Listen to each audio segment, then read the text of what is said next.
अस्सलाम वालेकुम, मैं अब्दुल वसीम एक बार फिर हाजिर हूँ अपने उर्दू के ट्यूटर मार्क असाइनमेंट के साथ। असाइनमेंट वो है जो हमारे एग्ज़ाम जो असबाक हमारे एग्ज़ाम में नहीं आने और जिनका हमें असाइनमेंट बनाकर वक्त रहते सबमिट कराना है ताकि हमारे नंबर सही वक्त पर मिल जाएं।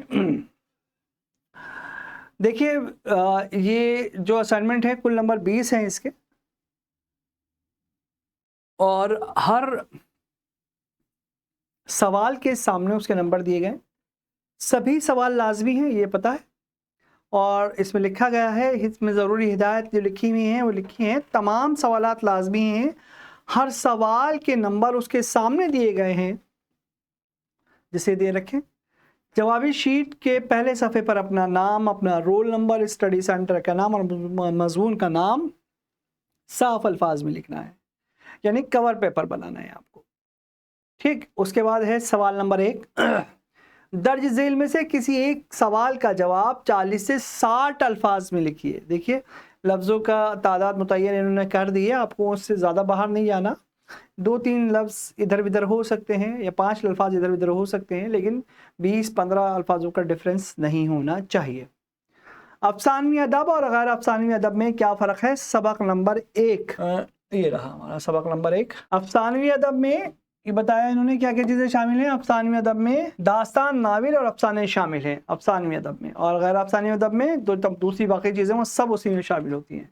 देखिए, बस इतना ही लिखेंगे। अफसानवी अदब में दास्तान और गैर अफसानवी अदब में क्या क्या चीज़ें शामिल हैं, ये भी इन्होंने जब गैर अफसानवी अदब को शुरू किया होगा तो उसमें लिखा होगा इन्होंने। गैर अफसानवी अदब का तारुफ। गैर अफसानवी अदब में तज़किरा निगारी, तहक़ीक़ और तनक़ीद, मकातिब, मज़मून निगारी, सहाफ़त, तंज़ो मिज़ा, आप बीती, खाका निगारी, इंशाइया और रिपोर्टाज और सफ़रनामे शामिल हैं। अब आप चाहें तो इनकी एक एक लाइन की डेफिनेशन लिख दें, और अगर आप चाहें कि आपके 40 से 60 अल्फाज इन्हीं डेफिनेशन में हो रहे हैं तो इतना ही पूरा कीजिए। 2 नंबर का सवाल है, मुझे लगता है 4 लाइनों का जवाब आपका हो गया, आंसर आपका हो गया है। अगला हमारा सवाल है, अस्मत चुग़ताई के असलूब बयान पर रोशनी डालिए। सबक नंबर 4। अस्मत चुग़ताई का असलूब बयान, इनकी तहरीर में इधर गया, इनकी तहरीर में ख़ास किस्म का तीखापन पाया जाता है। इनकी ज़बान इशारे और किनाए की ज़बान है। समाज और फ़र्द के रिश्तों पर वो इशारे और किनाए में तंज़ करती हैं। ये तो आपको शुरुआत में लेना है, और इसके आखिर में जब सबक के आखिर में असलूब बयान आता है, बाकी चीज़ें आपको वहाँ से मिलेंगी। ये रहा 4.1 असलूब बयान, 3 लाइनें शुरू से और बाकी ये यहाँ से, पूरा का पूरा अस्मत चुग़ताई का असलूब बयान। तसल्ली से देख लीजिए। अस्मत चुग़ताई का तर्ज़ बयान बड़ा ही प्यारा है। उनके मंझे हुए जुमले रोज़मर्रा और चुभते हुए फ़िक्रे अफ़सानों में जान पैदा कर देते हैं। इनका अंदाज़ नहायत तीखा और बरजस्ता है। वह अपने अफ़सानों मकालमों के ज़रिए बड़े बड़े काम लेती हैं। वो किरदारों की ज़बानी ऐसी तीखी बात कहलवाती हैं जिसका असर बराह रास्त ज़हन और दिल पर पड़ता है। इन्होंने अपनी तहरीरों में ऐसे नाज़ुक मामलात को कुरेदा है जिससे अदबी हलकों में हलचल मच गई। इसकी आवाज़ नहीं है, अंदाज इतना दिलकश है कि उनके फ़न की कदर कीमत कोई इनकार नहीं कर सकता। तो आखिर की 4 लाइनें हैं और शुरू की 2 लाइनें वहाँ से लेंगे। अगला आप देखिए,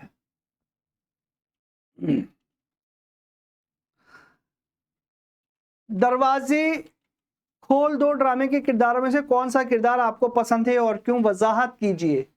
ये अफसाना किरदार, हाँ ये ड्रामा है कि दरवाजे खोल दो, और देखिए इसमें हैं जो किरदार हैं, Pandit Ramdayal, Kamalkant, Mirza Irshad Hussain, Mirza Isabella Coelho, doctor Edward Coelho, uncle Ram Bharose. इसमें जो किरदार आपको पसंद हो वो किरदार लिखिएगा। मेरे हिसाब से तो कमलकांत ज़्यादा बेहतर है। बाकी आप उसमें अंकल राम भरोसे भी लिख सकते हो, मिर्ज़ा इरशाद हुसैन भी लिख सकते हो, या डॉक्टर एडवर्ड कोयलो भी लिख सकते हो। जो भी आपको अच्छा लगे वो लिख सकते हो। जो भी किरदार आप लिखोगे उसका तारुफ लिखोगे, उसके बारे में लिखोगे, वो क्या सोचता है और उसका क्या सोचना समझना है, या उसका समाज के तई या माशरे में फैली हुई छूत छात की बीमारी से, मतलब ये तफ़रक़े से तफ़रक़े पे उसका क्या नज़रिया है, या तासुब पर उसका क्या नज़रिया है, और उसके हरकत व सकनात से, उसके बयान से, उसके बातों चीज़ से आपको क्या अंदाज़ा होता है। तो वो तमाम चीज़ें आपको इसमें लिखनी होंगी। कोई भी चीज़ ऐसा नहीं हो जो आप उसे छोड़ दें। सबक पढ़ने के बाद जो खुलासे वाला हिस्सा है, अगर आप उसको पढ़ोगे तो आप अपने पसंद का किरदार बता सकोगे। ये है ना, कमलकांत एक समझदार रोशन ख्याल लड़का है। मुझे लगता है कि ज्यादा अच्छा बेहतर किरदार है। अगला हमारा सवाल है, दक्कन में उर्दू शायरी की तरक्की या तरक्की किस दौर में हुई, वजाहत कीजिए। सबक नंबर 11।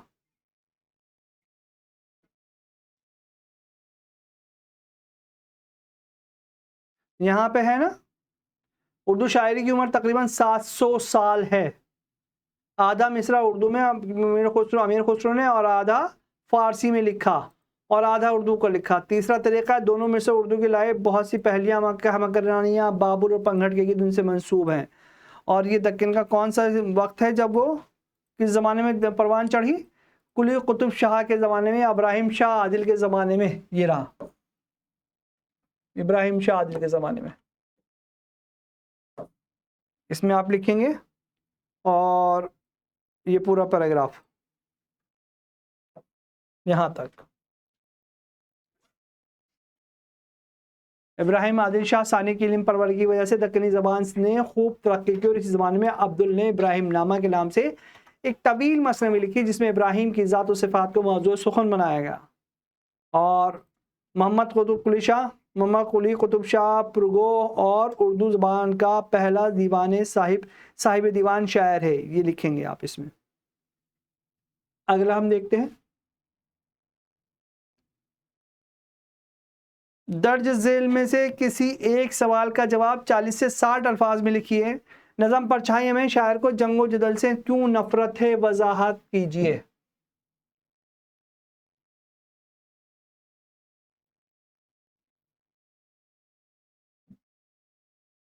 साहिल उद्यानवी 13वां।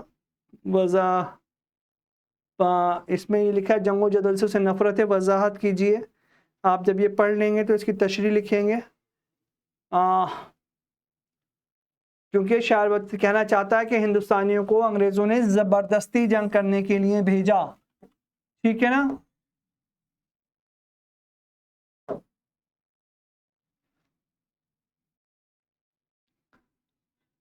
कहते हैं हम अपने मुल्क की ज़मीन पर जंग नहीं करना चाहते, हम उनका जीना मुश्किल कर देंगे अंग्रेज़ों का अगर उन्हें दोबारा हमें जंग में भेजा गया तो। और हिंदुस्तान गौतम और गुरु नानक जैसी शख्सियत अमन की सरजमीन है ना। इसी में से आप चुनेंगे अपना जवाब। ज़रूरी नहीं कि पूरा का पूरा पैराग्राफ, पूरा सवाल आपको, जवाब आपको एक ही पैराग्राफ में मिल जाए। आपको हर पैराग्राफ में से एक एक दो दो लाइनें भी ले सकते हैं। और ये यहाँ से भी लिख सकते हैं, 13.6 में लिख सकते हैं पूरा का पूरा। और इसमें भी लिख सकते हैं 13.8 में पूरा का पूरा। जो आपको अच्छा लगे, जो पैराग्राफ आपको अच्छा लगे वो लिख सकते हैं।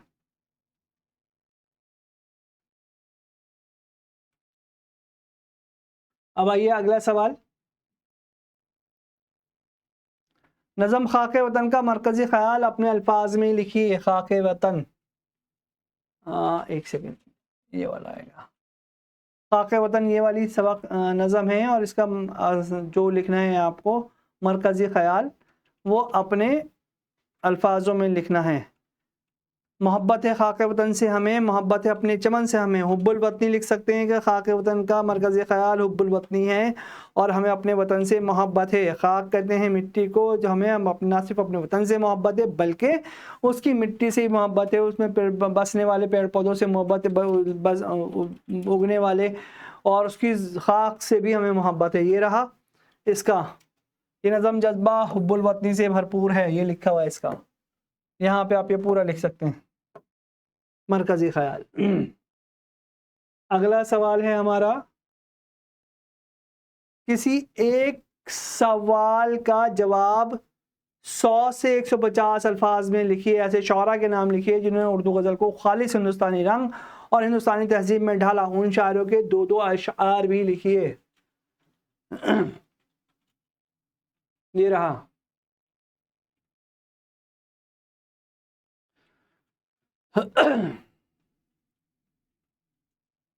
जितने भी शायर हैं इसमें सब लिख लीजिए, और इनके साथ इन्होंने 2-2 अशार भी दे रखे हैं, वो आप उसमें लिख सकते हैं। और उसमें कोशिश ये करेंगे उसके अंदर सिर्फ आप खालिस उर्दू ज़ुबान ही मिले या उर्दू हिंदी दोनों मिक्स मिले। उर्दू गज़ल का इर्तिका सवाल था आपका, ऐसे शौरा के नाम लिखे जिन्होंने उर्दू को गज़ल को खालिस हिंदुस्तानी रंग में ढाला।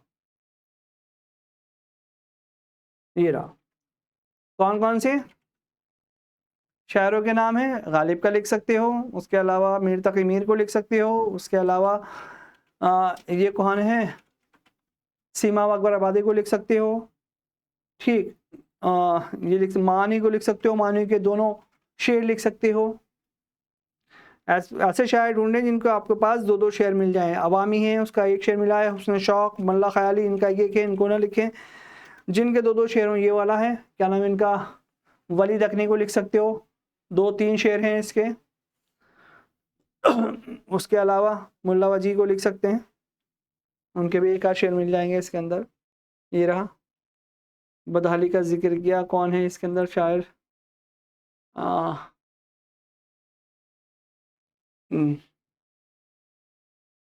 आबरू हैं, मजमून हैं, अमीर ख़ान जाम हैं। बाकी तमाम शायर हैं जिनको आप लिख सकते हो, और इनके 2-2 शेर आपको किताब में दिए गए हैं। शाह हातिम खान आरजू, बहुत पाए के शायर थे खान आरजू। मीर दर्द के दोनों शेर आपको मिलेंगे। मिर्ज़ा मोहम्मद रफ़ी सौदा के दोनों शेर, आप 3 शेर मिल रहे हैं आपको। और जिनके कलाम आपको मिले मीर तक़ी मीर, उसके मिल रहे हैं।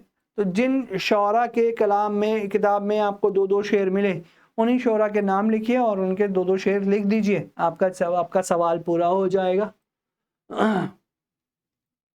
अब है मरसिया के अंदाज़े बयान की खसूसियत लिखिए और 2 मोतबर मरसिया गो शोरा के नाम लिखिए। मरसिया के अंदाज़े बयान की खसूसियात है ना, मुखम्मस के में लिखी जाती है। 2 मोतबर मिर्ज़ा दबीर मिर्ज़ा अनीस। मरसिया ये रहा 23.3 मरसिया।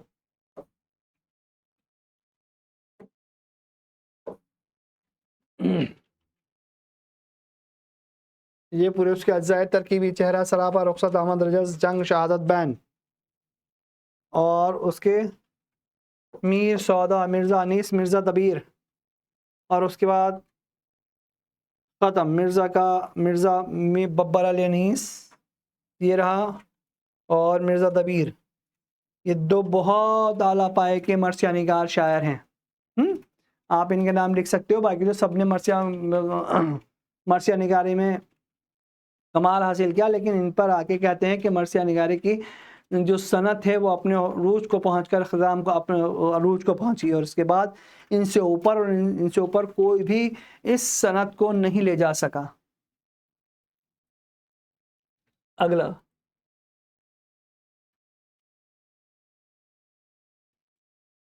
किसी एक का जवाब 100 से 150 अल्फाज है। हमेशा रंग बदलता है, ज़माना रहता है सफ़ेद रंग, आखिर मुझसे करते हैं। ये है आपका सबक नंबर 20, 4 नंबर का है।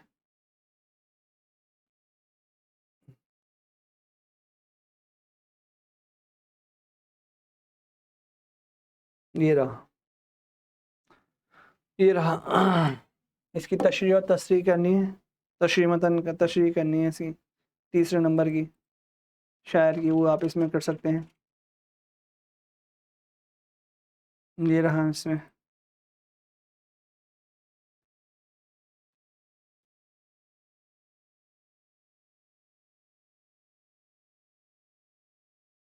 ये रहा 20.8।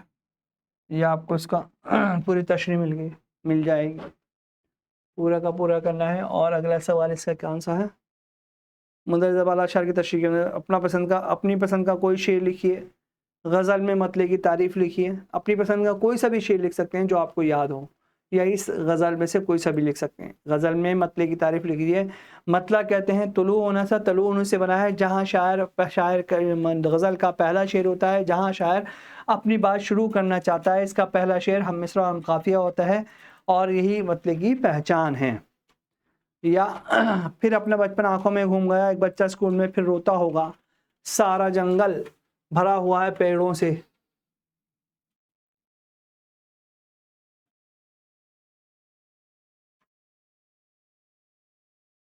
ये रहा मिर्ज़ा, किसकी है, मोहम्मद अलवी की गज़ल है। दरवाजे पर पिंजरे में तोता होगा, फिर अपना बचपन। और आप इसमें से तशरीह कर सकते हैं। एक बच्चा किधर गया, आजा भाई, बच्चा कहाँ गया, ये रहा तशरीह 22.6। पूरा लिखेंगे इसको, ये पूरा लिखेंगे। और इसके बाद सवाल हमारा कौन सा होगा, अपनी पसंद के 2 अशार लिखिए। इसी गज़ल में से अपनी पसंद के 2 अशार लिखने हैं, उनका तर्जुमा लिखना है। गज़ल और नज़म में फ़र्क क्या है? गज़ल और नज़म का फ़र्क आपको पता है। हाँ। तरतीब देना, पिरोना, इंतज़ाम करना, आराइश करना नज़म के मायने आते हैं। औरतों से बातें करना, औरतों की बातें करना, महबूब से बातें करना, महबूब की बातें करना, इश्क़ की बातें करना, वो सब गज़ल के मायने आते हैं, या ज़ख्मी हिरन की आवाज़ के आते हैं। बहादुर शाह ज़फ़र अहद के 4 गज़लगो शुअरा के नाम लिखिए। बहादुर शाह ज़फ़र अहद के 4 गज़लगो शायर, उसमें तो एक सबसे नंबर 1 तो खुद इन्हीं का लिख देंगे, बहादुर शाह ज़फ़र। दूसरा लिखेंगे सौदा का, तीसरा लिख देंगे उस्ताद ज़ौक़ का, चौथा लिखेंगे मिर्ज़ा गालिब,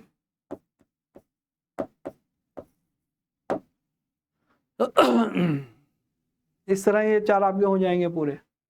अगला, इंटरनेट के ज़रिए आप पैगाम किस तरह भेजते हैं, वसूल करते हैं? इंटरनेट के फ़वाइद के बारे में बताइए, नुकसानात भी बताइए। ये है अलिफ, सवाल नंबर 6, प्रोजेक्ट वर्क है, 100 से 500 सफ़हात पर मुश्तमिल है, और यहाँ पे आएगा इंटरनेट। ये रहा।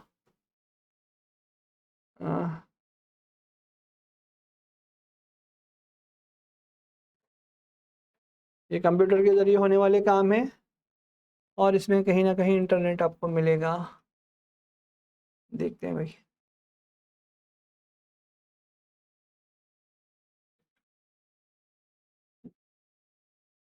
ये रहा।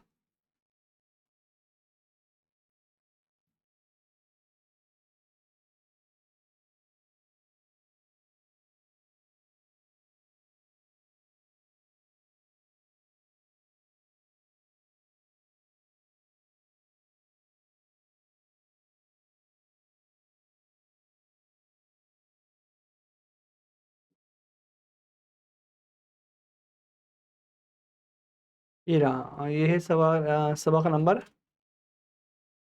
33 है। 33 में सबसे अहम मकासद में जो लिखा हुआ है, इंटरनेट के ज़रिए अंजाम दिए जाने वाले कामों से वाक़फ़ियत हासिल करेंगे। यानी जितने भी काम आप इंटरनेट के व्हाट्सअप करते हैं, बातें करते हैं, चैटिंग करते हैं, पढ़ते हैं, जो मैं इस वक्त आपको पढ़ा रहा हूँ और हम लोग पढ़ रहे हैं, वो सब इंटरनेट के ज़रिए हो रहा है। मार्केटिंग होती है, नौकरी के काम करते हैं, वर्क फ्रॉम होम होता है, ये सब काम हम इंटरनेट से करते हैं। और इसमें ही आपको लास्ट में मिल रहा है कि किस तरह हम इंटरनेट से क्या क्या फ़ायदे हासिल कर सकते हैं, एक इंटरनेट से हम क्या क्या चीज़ें कर रहे होते हैं। और अगला हमारा सवाल है, इलेक्ट्रॉनिक मीडिया में उर्दू ज़ुबान की अहमियत। इलेक्ट्रॉनिक मीडिया सबसे मकबूल सिम कौन सी इलेक्ट्रॉनिक मीडिया, किस तरह नफ़ा बख्श है? ये सबसे आखिर है हमारा। ये रहा बिल्कुल इलेक्ट्रॉनिक मीडिया में उर्दू ज़ुबान की अहमियत, पूरा चैप्टर है 33.3 का। इलेक्ट्रॉनिक मीडिया की अहमियत, फिल्म, और फिर इसमें आता है उर्दू वाला। हिंदी फिल्म की जितनी भी स्क्रिप्ट हैं सब उर्दू में लिखी जाती हैं, उर्दू लैंग्वेज। ये रहा 33B.3 इलेक्ट्रॉनिक मीडिया में उर्दू ज़ुबान की अहमियत। ये पूरा का पूरा चैप्टर आपको इसके अंदर लिखना होगा। इसके अलावा अगला जो इसका था वो था इलेक्ट्रॉनिक मीडिया सबसे मकबूल सिम कौन सी है, फिल्म इंडस्ट्री। इलेक्ट्रॉनिक मीडिया किस तरह नफ़ा बख्श है? बाकी उसकी जो नफ़ा बख्शी चीज़ें वो सब इसके अंदर लिखी हैं 33.B की। इस तरह हमारा ये आज का प्रोजेक्ट वर्क, असाइनमेंट वर्क है, पूरा हो गया है। और मेरी आपसे रिक्वेस्ट इल्तिजा है कि जल्द से जल्द अपने असाइनमेंट सबमिट कराएं, अच्छे से लिखें। और जो मैंने बताया कि पहला कवर पेपर लिखेंगे जिसमें आप अपना नाम, इदारे का नाम, अपना पेपर का नाम सब उर्दू, और उसके जो पेपर्स हैं दोनों पेपर उसमें लगाएंगे। उसके बाद आप उसका साथ एक फहरिस्त का पेज लगाएंगे जिसमें बताएंगे कि आपने कौन सा सवाल कितने कितने नंबर पेज पे किया है, और उसके बाद उसको अच्छे से कवर अप कर कर थोड़ा सजा धजा कर सबमिट कराएंगे, है ना, ताकि आपको वक्त रहते या असाइनमेंट के नंबर मिल जाएं और जिस वक्त आप पेपर करने जाएं तो आपके असाइनमेंट के नंबर लटके हुए अधम में ना हो। इन्हीं अल्फाज के साथ मैं आपसे विदा लेता हूं। अगले हफ्ते दूसरे सबक के साथ आपसे फिर मुलाकात होगी। तब तक के लिए अल्लाह हाफिज।